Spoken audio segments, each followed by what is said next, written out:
Hi everyone, Jake here from Fulfilled. Today I'm very excited to be talking with world-renowned fundraising expert, hope I can say that, Ken Burnett. Ken, welcome.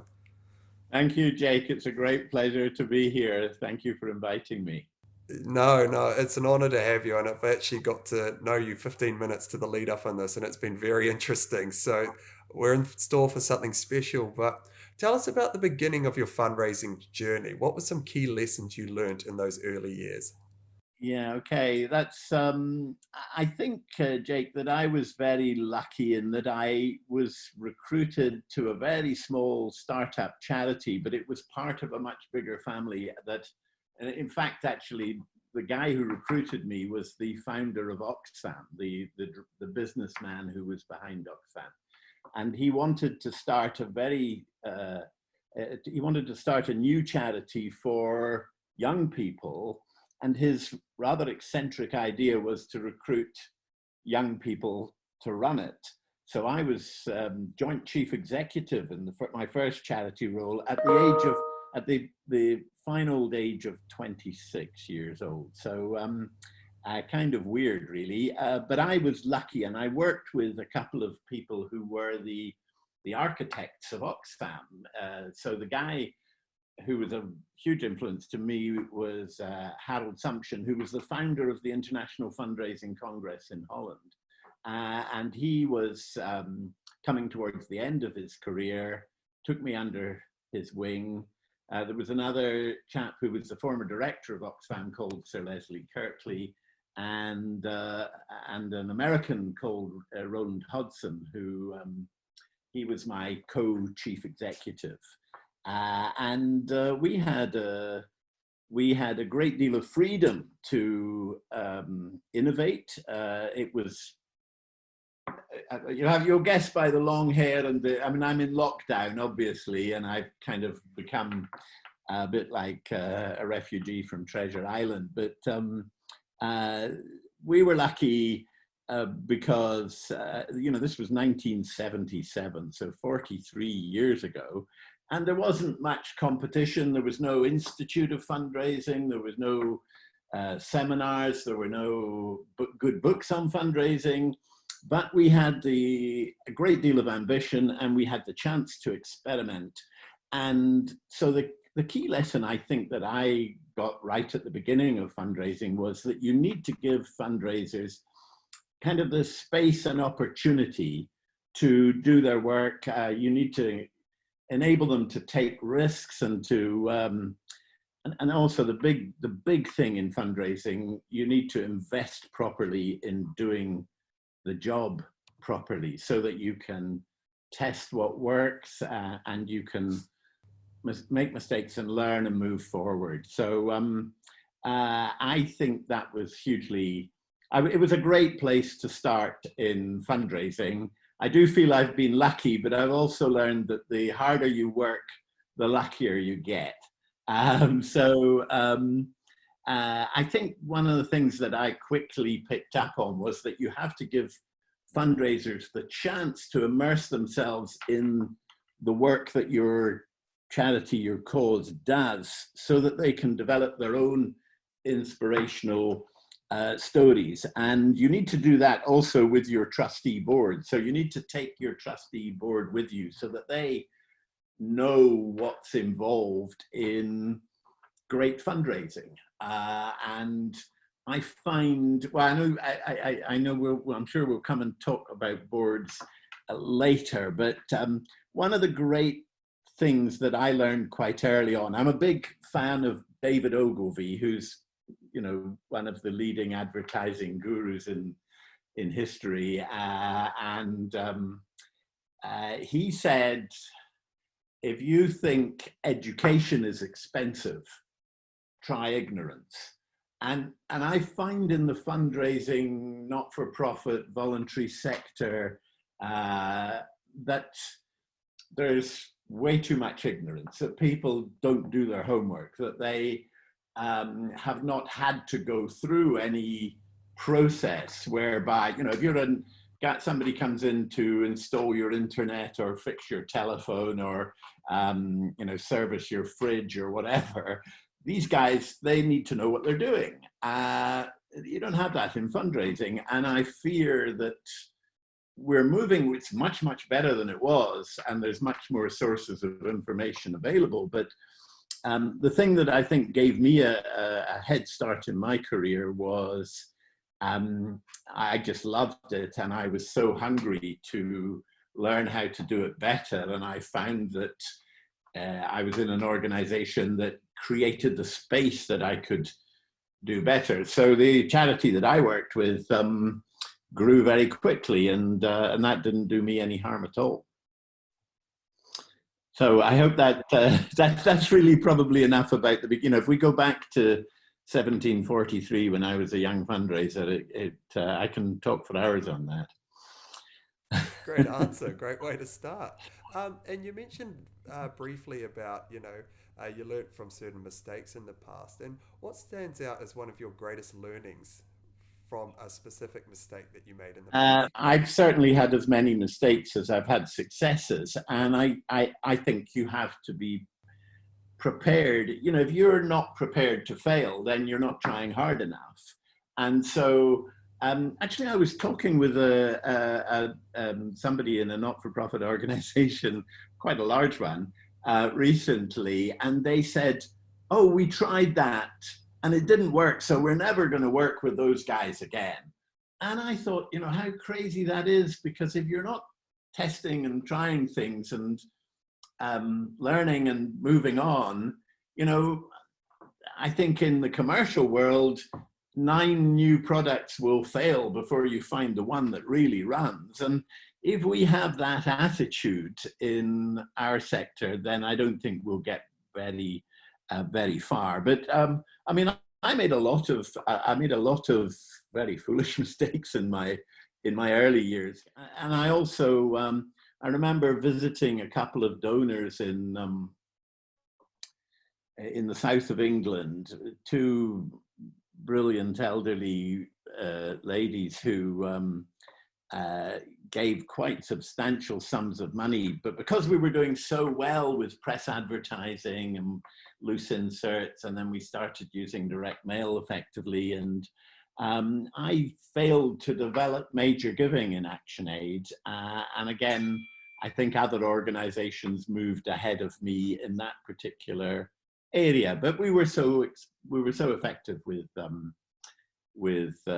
direct marketing that probably it didn't really matter. But certainly, I think you need to have a broad kind of portfolio of fundraising activities, and I probably could have had a wider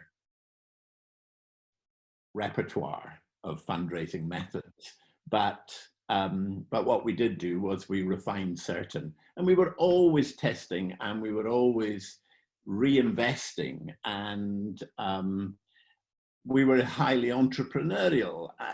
And to be entrepreneurial, you need to take risks, and of course that's anathema to many trustee boards, which is very tragic. And of course, I think what I've seen over my career is, particularly in the 1980s and the 90s, the charities that did really well were those that invested, and particularly those that invested in building a strong donor supporter file, which led to me kind of developing a particular approach to fundraising, which I tried to define in a book called Relationship Fundraising.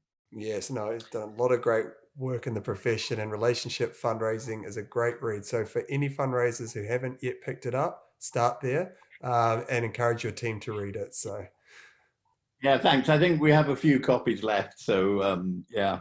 I don't feel I should be touting my books, but I used to say I don't really mind whether you read my books. I just want you to buy them. But now I tend to think a little bit more. I do actually want people to read what I'm saying, because I think we've made a lot as a sector. We've made a lot of mistakes, which I'm sure again we will come to in the past. yeah, and you say, I mean, you've been incredibly influential with ActionAid, and actually giving them the name ActionAid, I wasn't aware of, so there you go. So you've been involved for over 40 years, and what makes you so passionate about the work you do there? Well, I have to say that I think ActionAid has been at least as good to me as I've, in terms of what I've done for them. They've been a fantastic organization to work with. I've visited their work in many countries, and I'm always amazed and inspired by the quality of the work they do, and also the value for money that I think their donors get in terms of making a difference. And I used to sort of think, when I visited ActionAid's work in the field, I would think I just wish I had my donors sitting on my shoulders, and so that they could see what I can see and taste what I can taste and feel what I can feel. Because then they would be ours for life. Because the work of ActionAid was so great. I'm not so much involved with ActionAid now. They do occasionally send me through their strategy, their international strategy, to comment on, and usually I'm quite predictable in the kind of things that I pick up on. But I've really seen through, I worked with ActionAid in a whole variety of different roles, but I came back, having left ActionAid in the 80s to start my agency. I came back and joined their board in 1993, I think it was. And in fact, they made me chair of the board in 95 or 96, I can't quite remember. So they gave me the experience of being a chair of trustees in a top 20 charity. And at a time when we were moving from being a northern-based, London-centric NGO, we then introduced a program which we called internationalization.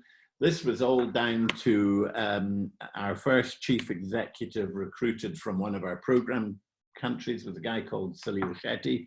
He went on to become General Secretary of Amnesty International, quite brilliant guy, and he led the internationalization process. And I, as chair of trustees, had to manage this through the trustee board, and we kind of worked together. So it was a great experience of working with a super intellectual leader, working with Salil, but also we changed the board completely. When I started with ActionAid, the board were all exclusively white, middle class, rich men from the south of England, and we became a truly international board.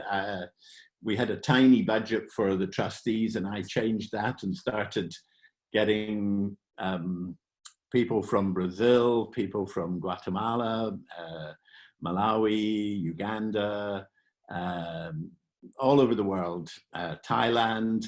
So we had all the colors of the marketplace, all the vibrancy and flavors of the countries in which we worked, and we became a much better organization as a result. This was an absolutely fantastic experience. And of course, the first thing that we moved towards was gender balance. So we became a very balanced board, and the quality of our discussions and our decision making shot up as a result. And everybody who worked with ActionAid absolutely loved it. It was a great, one of the best, finest experiences of my career. So yeah, I think the biggest thing that I saw in ActionAid was, I mean, we made a lot of mistakes. We did a lot of things that weren't right. We, as any organization will do, but I think we delivered real value for donors' money.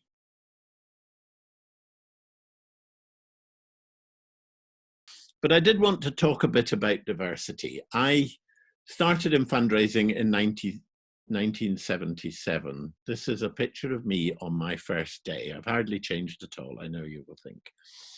But I started in 1977 as head of fundraising at ActionAid, which was a tiny, tiny charity in those days, but it was growing and it grew fairly quickly. This is my home in North London, by the way, at the time. And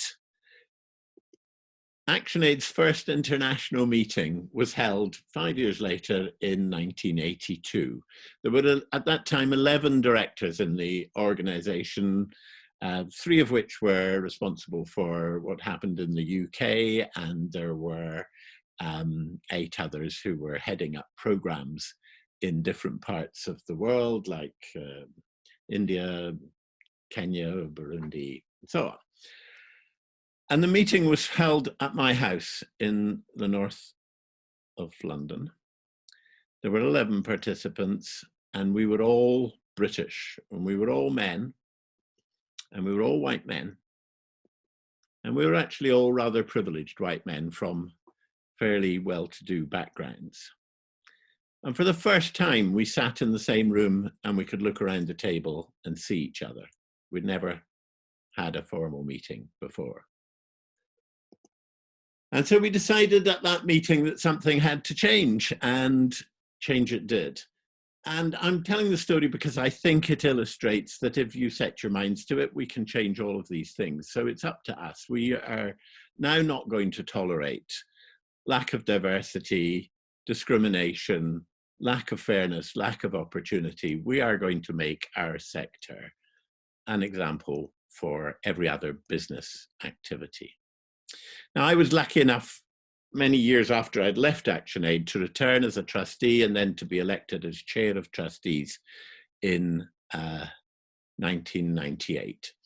And at that time, we decided, thanks to the visionary guidance of the then Chief Executive Salil Shetty and his senior management team, we decided to aim for gender balance and to bring in representation from all ActionAid program areas at all levels, which meant a fundamental change of who sat round the board table. And it meant a significant investment in bringing in volunteer trustees from our program countries to attend the meetings of the ActionAid International Board. Now, the success of this, I think, could be seen very quickly in a planning and strategy meeting which was held in Bangkok in 2006. So 24 years after that meeting at my house in the north of London. But this meeting was entirely different. It was composed, there was a full gender balance. At least half of the representatives were women, mostly women from Africa and Asia, and very powerful women, and the level of debate, at all levels within this strategy planning meeting were so far higher than I remembered from those distant early days of ActionAid. So the result was a much richer debate, a much richer discourse, and a much more united and supportive group of people. And this fed its way through the whole ethos of the organization. People became very proud of the fact that ActionAid was very committed to diversity. I had the privilege of attending a village meeting in a tiny place in Nepal a couple of years after the Bangkok meeting, and I listened to a woman who stood up completely unexpectedly and spoke out, inspired by the opportunity that she was being given to represent her village. And she was quite outspoken, and the effect on that gathering was absolutely electric. And it struck me as a very powerful example of this improved diversity.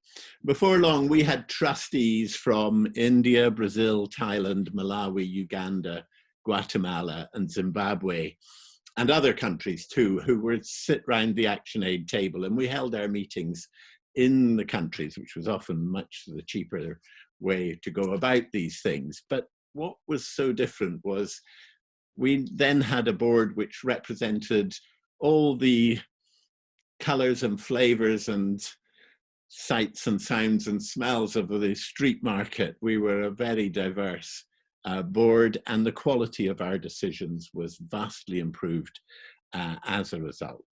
And the finest moment in my personal career, Chairman of Trustees for ActionAid International, Chair of Trustees, my successor was not just a woman, but an African woman called Dr. Noreen Kaliba, and she was a brilliant, charismatic, very effective chair of trustees. She used to talk in terms of the journey of ActionAid International, that we were building the ship while sailing it. And that was a lovely sort of metaphor for what we were actually doing. Now, not only did Noreen Kaliba serve as Chair of Trustees for 5 years, and she remains a very great friend of mine, but her successors, Irene Avonji-Odida and Nayaradzai Gumbans-Vanda, both African women. So we have now broken the chain of white males as chairs of ActionAid. When I was working on the Commission of the Donor Experience and looking at the issues that caused the media criticisms of fundraising methodologies, I was struck that one thing seemed constant throughout all of the negative reporting that was going on at the time, and that was that there was, behind all the errors and mistakes that fundraisers were making, there was a problem with integrity. There was often an absence of integrity. I think this is quite a simple thing, but we need to get it back at our heart. I use an example to illustrate that. Fundraising, of course, has to be built on values and principles, and the cornerstone of fundraising has to be that we can be trusted, that donors can be confident in our consistent integrity. And who's been your best mentors or influences in the fundraising profession? I mean, I've been inspired. I've been lucky to work with great people through the course of my career. Slightly concerned because too many of those are elderly white men. And I do think we, as a profession, are now becoming more diverse, and we're reaping the benefits of that in a fantastic way. But many of the people that I worked in my early career were old white guys. So I was mentioning my business partner, George Smith, who wrote a book called Asking Properly, and has written several, he has a whole archive of his work on the SOFII website. And George was a great person to work with. But, you know, so I could mention Roger Craver, Tom Ahern, Harvey McKinnon, Nick Allen. But I've also worked with some great women. I'm a big fan of Lisa Sargent. I work with people like Dr. Judy Nichols from the USA, Kay Sprinkle Grace. But you know, loads and loads of people have been influential in my, because I've always been a bit of a magpie for picking up ideas from other people, and I've always thought it was really kind of foolish to imagine that you know everything. So I have to mention two really formative influences on me, which were Giles Pegram and Alan Clayton. But the greatest influence on me in my working life has been my wife, Marie, my late wife, Marie, who died last year. And she was the best guide and mentor, I think, for all the things that I've done throughout. She actually found me the job in ActionAid in 1977 and got me to apply for it. So if it hadn't been for her, none of this would be happening. So yeah, loads and loads of influences, Jake, absolutely loads of them. And yeah, now talking about how you influence others, I mean, you're the author of 7 incredible and world-renowned books within the fundraising profession. And for anyone new to the profession, which book of yours should they pick up first and why? Well, I mean, that's a difficult choice. They should buy them all, of course. You know, it's the only way to go. But well, as I said, I used to say to people, I don't mind if you don't read my books. Loads of people claim to be relationship fundraisers, and they will probably have my book, Relationship Fundraising, on their bookshelf. But I sometimes talk to them and wonder, did they ever actually read or pick up anything from it? Um, I'm most keen on my latest book, which is Storytelling Can Change the World, because I think, looking back, I've been a professional storyteller all of my life, but I didn't really start writing about storytelling as a must-do activity for fundraisers until 2006, when I wrote a book called The Zen of Fundraising, which is, and I'm actually quite keen on this, the format of the Zen of Fundraising is it's 89 specific ideas, aspects, concepts that have been influential in my fundraising career. And they're kind of bite-sized. You can kind of dip into it. They're very digestible. But a bit like our I Wish I'd Thought of That conferences, where people get 7 minutes to talk about something that has really influenced them. And so the Zen of Fundraising is like, you know, a few minutes on each of the important things that matter. And I'm just, at the moment, I've been approached by a publisher to do a new book of that sort about fundraising and campaigning. So you never know. So the best book will always be the next book, I suppose. But you know, I also feel that because, you know, we live in a world where sadly books are not perhaps as popular, particularly business books, and business books tend to be pretty dull anyway, except mine. And so, you know, I've tried to make things like the SOFII website and short videos, as Jake, I know it's an area of your particular expertise. So I'm quite keen to get guys like you. I think there's a huge potential in really quite short, mini, well, the kind of things that have entertained us so much during lockdown, where people send through these tiny little, highly amusing video clips. I think we need tiny, maybe amusing, but highly inspirational video clips that kind of capture the essence of what we are all about. And we need to find ways to share those as well. So, but yeah, storytelling can change the world. I've still got a few of those left if people want to contact me. Yeah, I can't argue with that. I think that was a great plug for the website, so I'll take that. But so we're on. So you say around your book around storytelling. So I think that's a good lead into this section of the interview. But when it comes to appeal time, what goes into telling a powerful story to attract new donors? Well, I think the first thing that you have to say when you're as a storyteller is that you know, you'll start to succeed when, as an organization, you stop saying this is what we do, and you start saying this is what you make possible. And I think that's a very, very fundamental different starting point for most charities.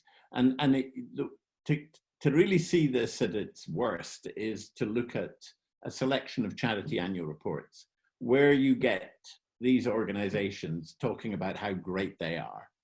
And all these are the great things we do, and this is how we're organized, and you know, here's the chief executive's message, and here's the chairman of trustees message, and it's all about us and what we do. And I mean, I just think that's the wrong way to start your story, because the story is not about us and what we do. It's about what our donors enable us to do.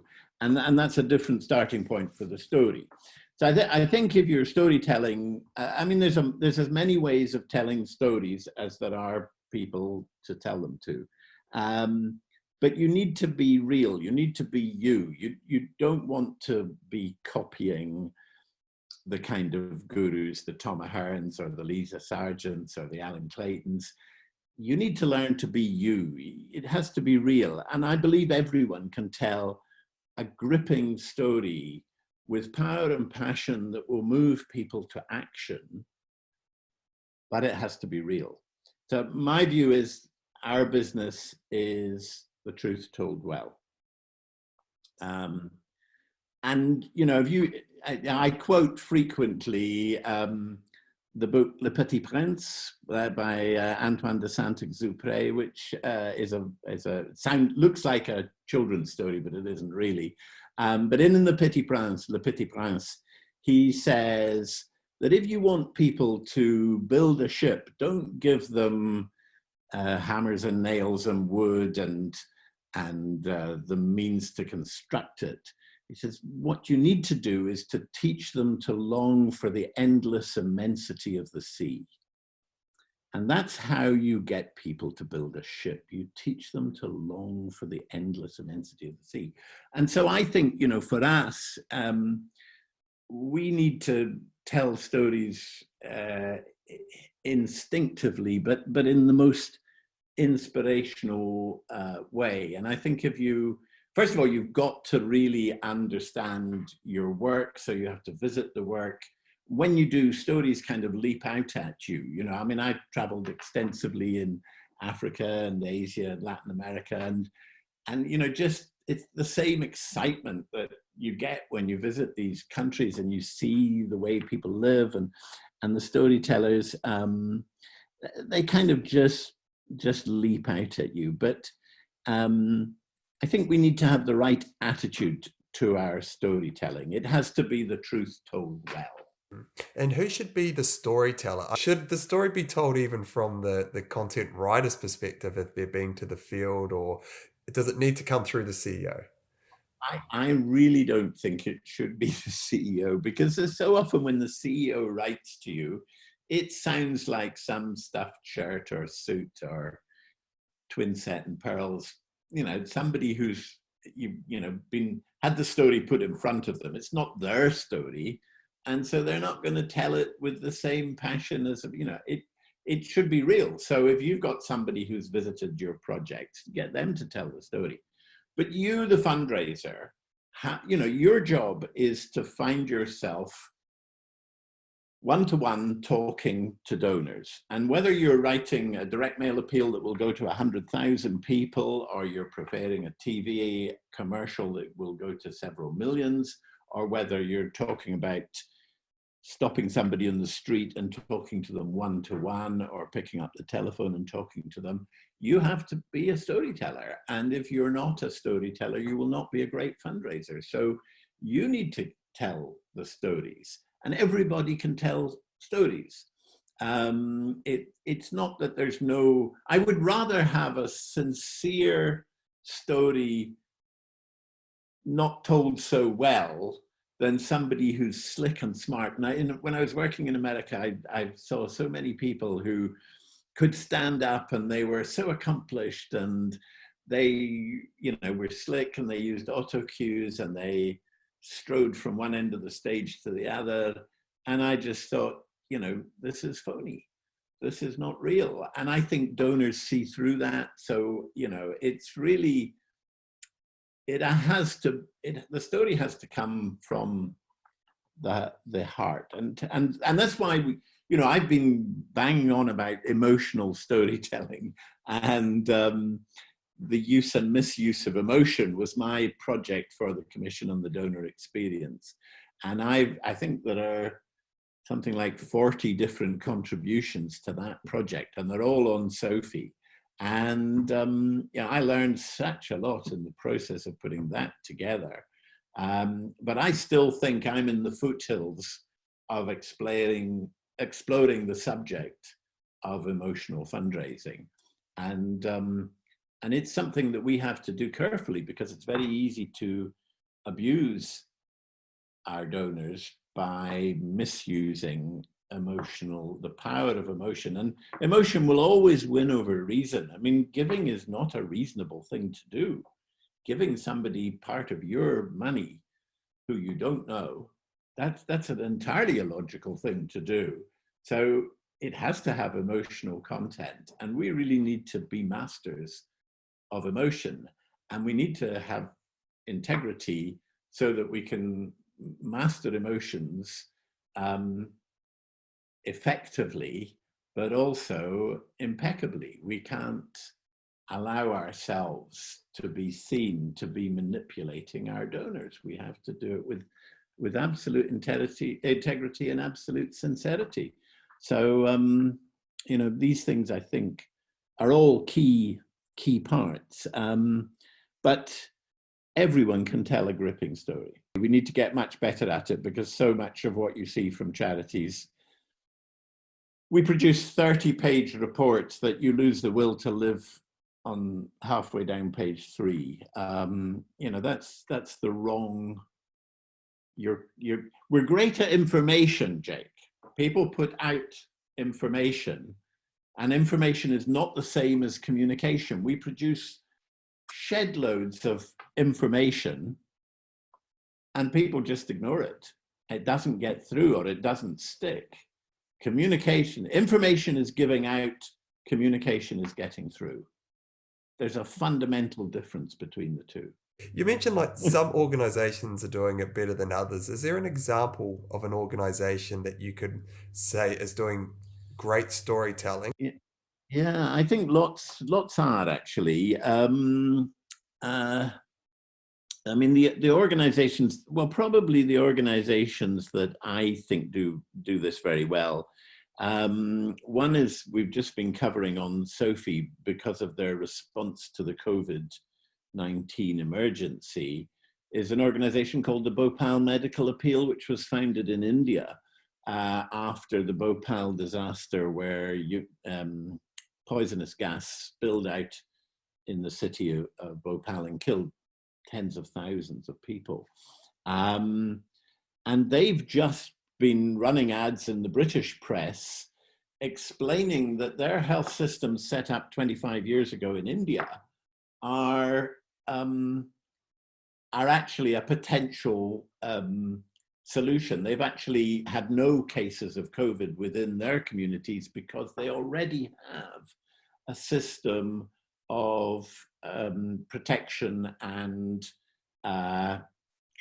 cleanliness and washing and all of that. And they've put this into a booklet, and they're now saying, you, the British people, helped us when we had a catastrophe, and now we want to give something back to you. And I mean, that is fantastic stuff. There's another organization, I mean, I was looking at some stuff from WaterAid recently, and there's another organization which does solar lamps for Africa called SolarAid, and they are fantastic, both of those organizations, about talking about basic needs that are delivered, and they tell their stories with such wit and character that they're irresistible. But the one that I should mention is the National Youth Orchestra. So and they're very close to my heart because I've worked with them over probably the last 15 years or so. But they only started professional fundraising in 2017. But they started with an absolute commitment to putting their supporter at the heart of their strategy, rather than focusing on the money they wanted to raise. And so they've been focusing on delivering a great supporter experience. And they just started like just over 2 years ago, really, to tell their stories.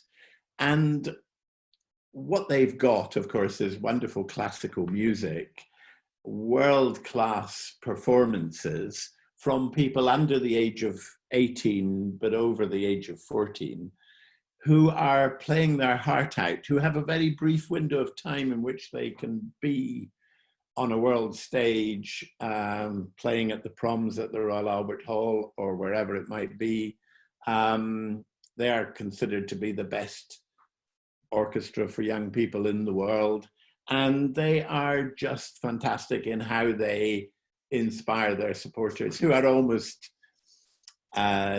entirely music lovers, who love the fact that music education, which is suffering so badly in the traditional education system, is actually being promoted by this tiny orchestra with such commitment and care. So they are fantastic storytellers. It's worth getting on their mailing list. Just give them a very large donation to start off with, and you'll see some good stuff.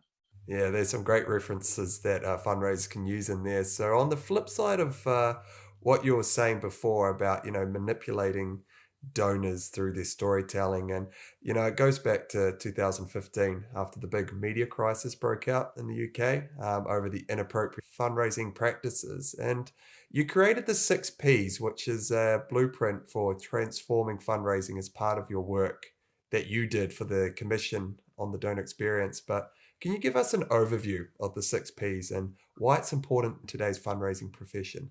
Yeah, okay. Well, the thing about the 6 Ps was it was it was a document that was only started after we had completed the 28 detailed projects of the Commission on the Donor Experience. And those projects collectively produced thousands of pages of really good content. The whole thing is available on SOFII. On the homepage of SOFII, you can see the 28 projects. And I was given the job of trying to condense all these thousands of pages, which had come from, we had 2,000 volunteers working on this Commission for the Donor Experience. And it was attempting to define a culture change in fundraising. What do we need to do to put the donor at the heart of our strategies rather than financial targets? And how could we do that in a way that meant that donors would actually enjoy the experience of being a donor rather than cross the street to avoid us, and as a result would stay longer and give much more and then give us a legacy at the end. So condensing all this information into 8 pages, a summary, the essence of the work of the Commission, I think was probably the most difficult copywriting job I've ever been given.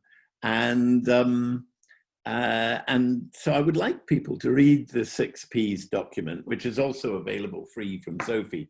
It'll take you about half an hour probably to read because it's quite packed, 8 quite packed pages. And the 6Ps stand for purpose, which is why we're doing this, why change in fundraising is not just due, it's overdue. There's the second P is for permanent change. We were not looking for a cosmetic piece of sticking plaster. In 2015, Jake, the media assault on fundraising charities was catastrophic. People were leaving the sector because being a fundraiser was just being portrayed in such a negative light. And we, really, it was a crisis. It was an emergency for us. So we wanted a new, bright future that would underpin the donor-cause relationship. So the third P was the principles that fundraising should be founded upon. And there are 7 fundamental principles that we identified for that document. Then the fourth P was the pillars upon which the change would be built. And there are 12 of them. Then we asked, the fifth P was practical actions. Out of the 28 reports on different areas of fundraising, we collected 526 individual practical changes that organizations should try to make. Some of them very simple and straightforward, some of them really quite complex. So this was talking about the practical actions that you can do in your organization to make your organization more donor-centric and more effective. And then the final P stands for a promise, and it's a promise to donors that in future we will conduct our organization, and we were asking every organization to make that commitment.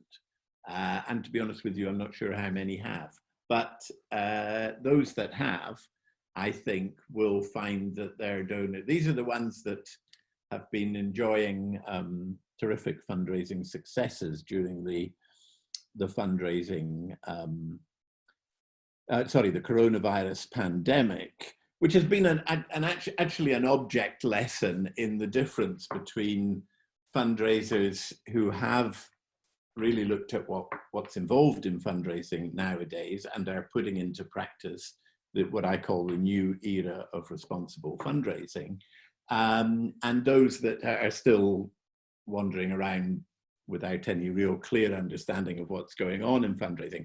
So a large number of charities at the beginning of the coronavirus crisis furloughed their fundraisers, because they were saying, we're going to lose a lot of money now.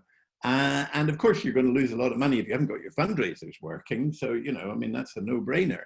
And then those organizations who realized that actually at this time, the most important asset that a charity can have is a strong, well-motivated, inspired, and substantial file of individual donors, most of whom are also worried about the future. But if you look at how the public responded, you've heard the story of Captain Tom, the guy who set out to raise £1,000 for the British National Health Service, and he ended up raising 40.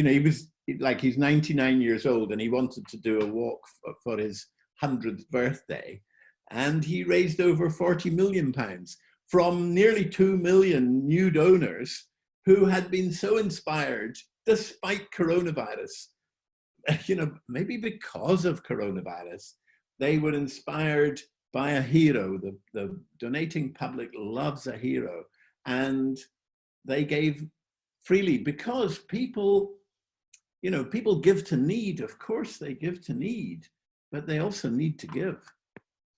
And this is the phenomenon that most people in charity boards don't get. They think that fundraising is about asking people for money. How stupid can you be if you think that fundraising is about asking people for money?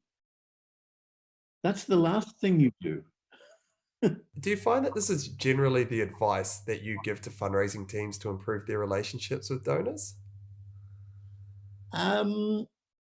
Well, I have made a career out of the bleeding obvious, Jay. I don't know if you remember Fawlty Towers and Basil Fawlty was always talking about the bleeding obvious. And, the core of my thesis is that if you're nice to people, if you treat them properly, they'll be nice back to you.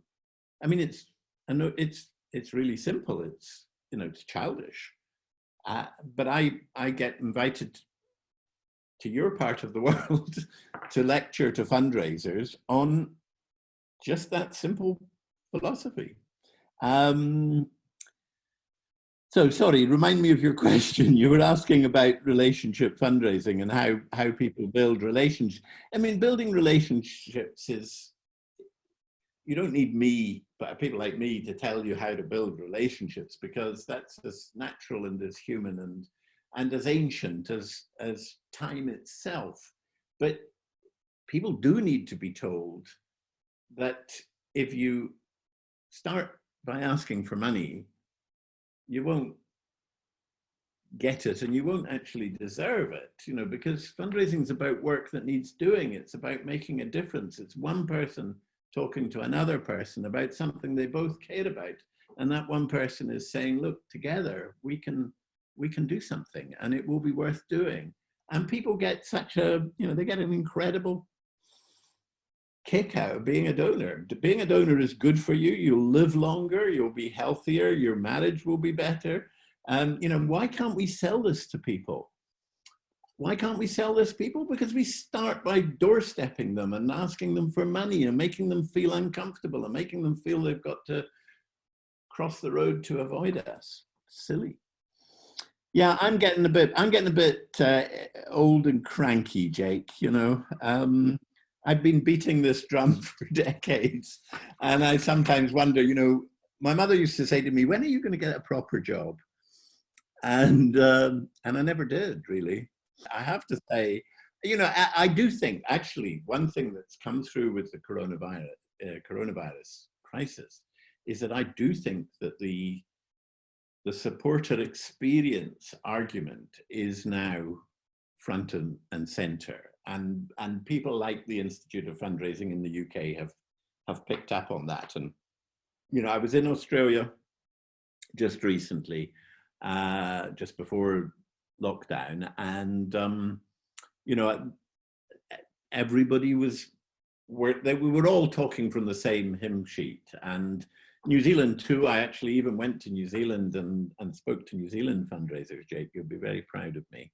And in fact, they were, you know, what I'd noticed was that the people coming to the events, paying to listen to me, were much more senior fundraisers than usually come on the conference circuit.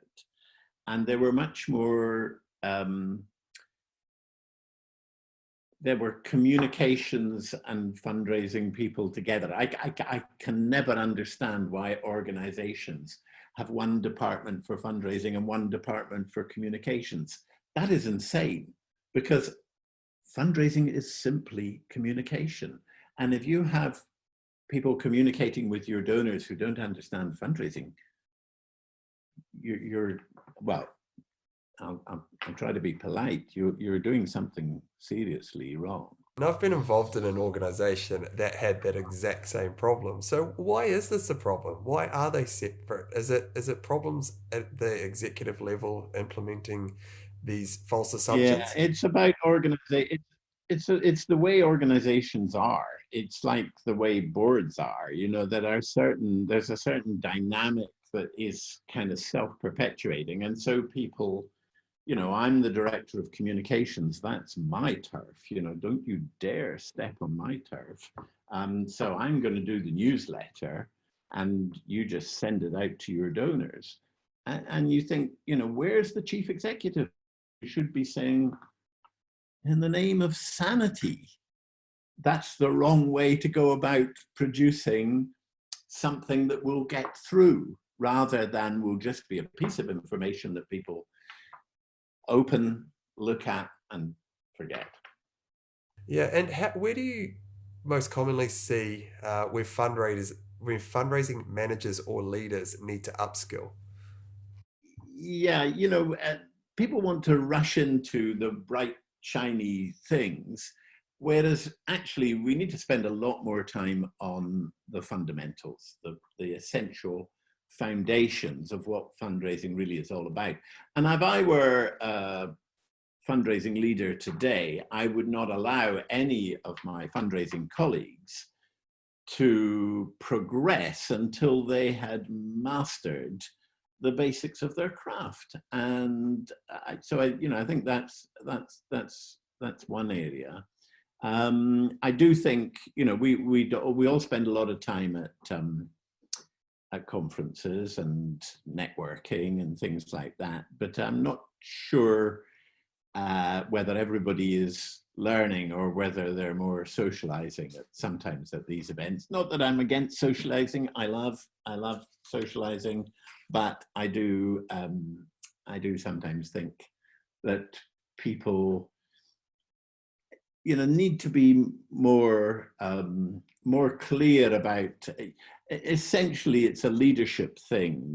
If your leader is going to make sure that you have all the resources at your fingertips that you need to have, and that you're proficient and fluent in the fundamentals of your craft, then I think your fundraising will prosper and you'll be happier and your donors will be happier too.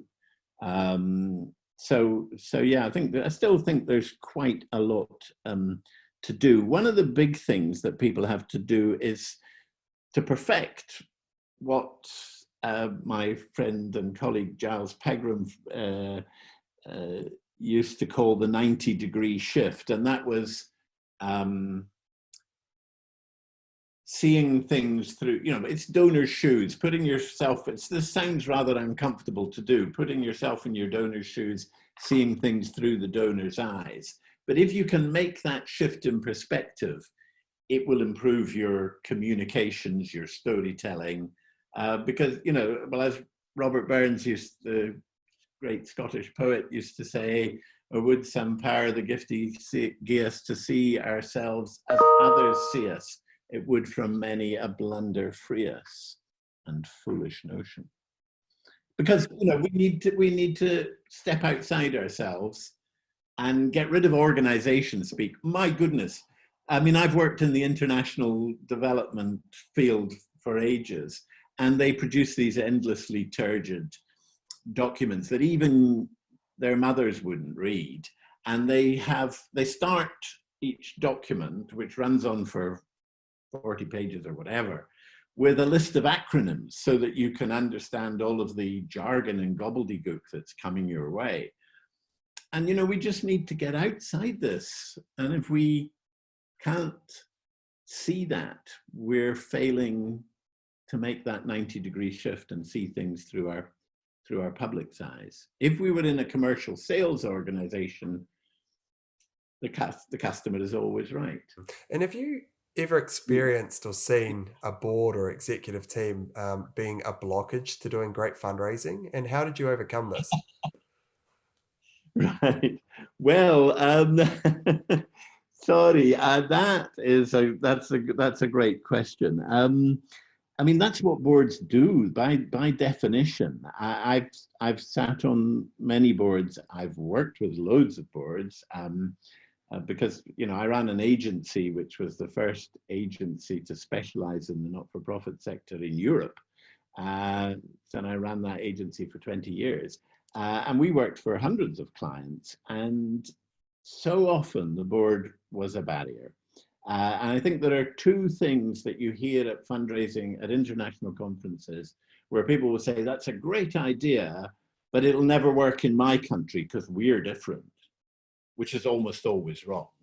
And then the other one is, "That's a great idea, but we'll never get it past our trustees." And that is all too often true. And I've worked with captains of industry, academic leaders, people of real prominence and really good people with very good intentions. But it's like they leave their brains at the door when they go into a trustees meeting, and they don't realize that the laws of business and commerce apply in the not-for-profit sector.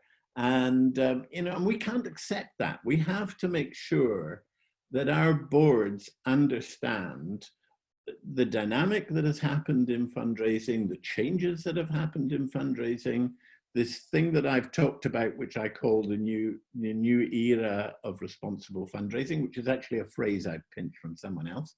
I'm not above pinching stuff if I think it's good.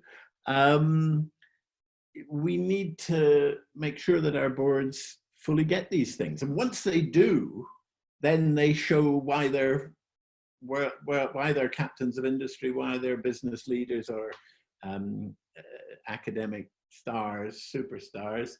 They show that once they get it, because you give. I mean, I remember when a guy who was he was the chairman of one of Britain's biggest insurance companies, and we were giving us a very hard time because we were trying to introduce transformational change to one of the big causes of which he was the chairman of trustees.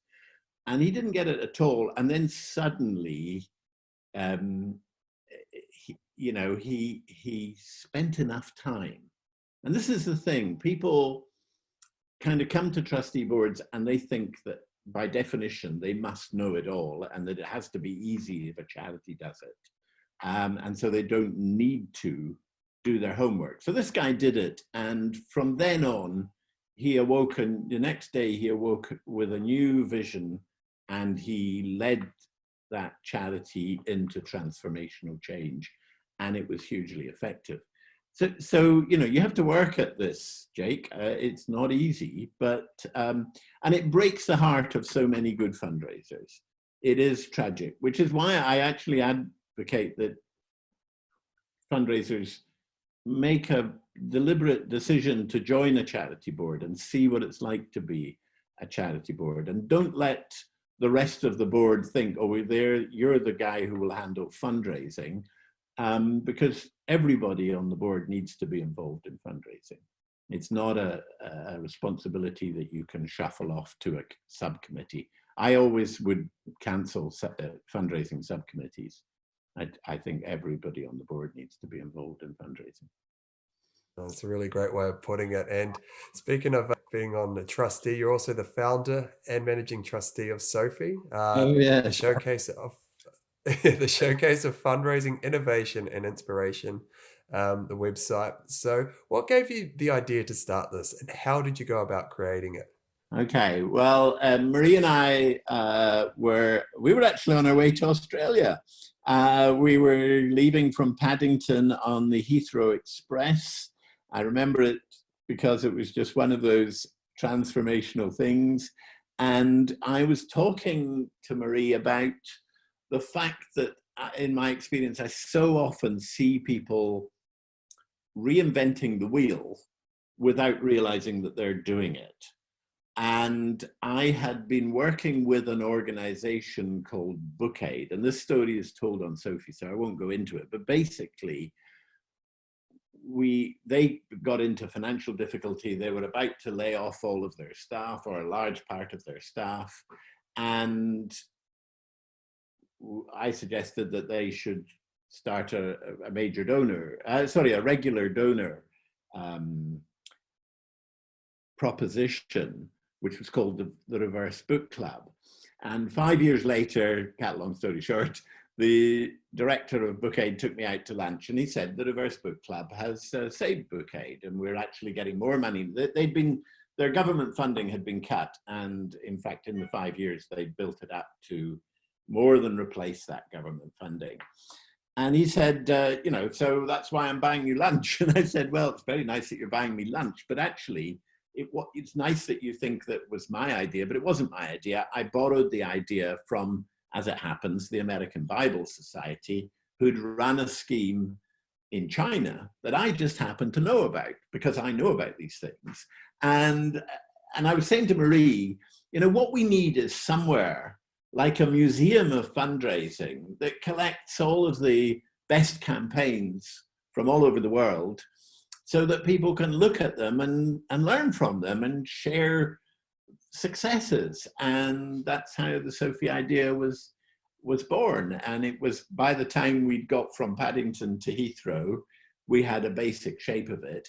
It was also not long after I had sold my agency, and I was looking for a way to put something back into fundraising because of the great things that fundraising had done for me. And so Marie and I created a website and the SOFII Foundation, and I went and actually did my first major donor fundraising for a while, and I sat in the House of Lords with a very eminent guy and left with £25,000 to help set up SOFII.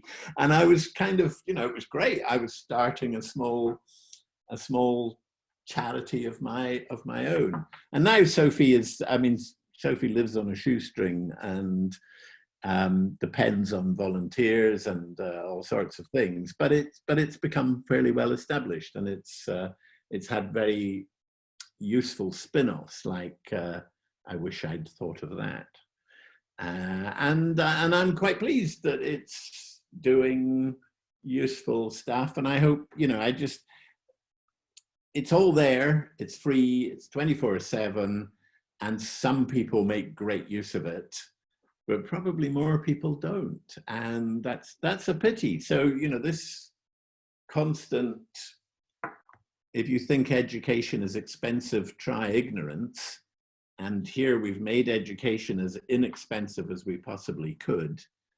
Now go forth and do something about it. And you've done many incredible things and achieved some of the highest accolades in the fundraising profession, but what are you next striving for? Okay, right. Well, that's a good question. I have been working in the last little while on something new. I mean, the fact is, Jake, as you can tell, I should have retired long ago. But I do love what I do, and despite that, I think it is time for me to hang up my boots as a kind of fundraising consultant.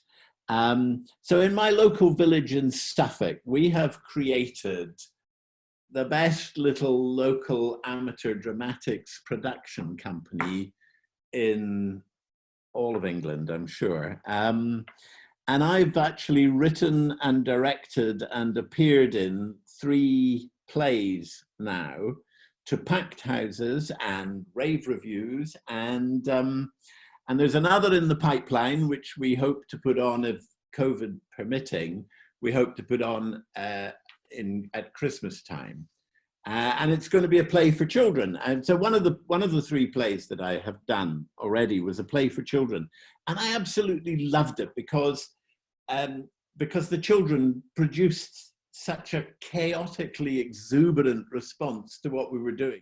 Oh, that's great. Well, I wasn't prepared for that, but that was a great answer. What's your final piece of advice to inspire and fulfill fundraisers to make a positive impact and create change for a better world? Wow. Well, I think stick at what you do and make it what you want it to be, if you possibly can. I remember one piece of advice that my much younger colleague Alan Clayton gave me, and when he was talking about some of the difficulties that he'd experienced in his business life. And he said, I have a 10-word mantra, and these 10 words, none of them are more than 2 letters long. And the mantra was, if it is to be, it is up to me. And you started by asking me about my early start in fundraising, and I said to you, I've been very lucky. And I think I have been lucky, but I also think that the harder I work, the luckier I get. And I do think that it is all there. If you wish to excel at your chosen, I mean, I'm not sure it is a profession, but call it a profession, craft, art, it's a bit of both. It's a bit of all, actually. But I do think we can be the change we want to see in this world. But you have to work hard at it to make it happen. And that starts with having a good appreciation of the basics. Well, Ken Burnett, thank you so much for coming on for Phil today. It's my pleasure. Thank you for asking me.